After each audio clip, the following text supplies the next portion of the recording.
जी हाँ दोस्तों, एक बार फिर से तैयार हो जाइए। प्रीति पासवान के साथ खेसारी लाल यादव का बहुत ही बवाल गाना आने वाला है। उसके बारे में पूरी डिटेल के साथ भाई आगे बताएंगे।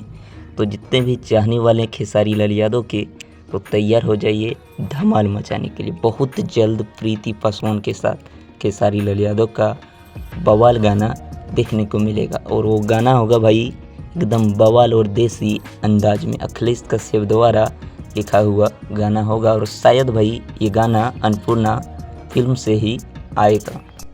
अभी प्रीति के साथ कर रहा हूँ, लेकिन इसके बाद आपके साथ करूँगा।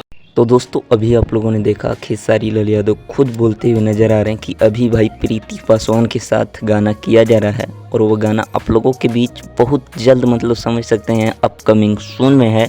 किसी भी टाइम उस गाने का लॉन्चिंग किया जा सकता है। तो आप लोगों को ये अपडेट कैसा लगा बताइएगा कमेंट करके। थैंक्स फॉर वॉचिंग भाई, लव यू।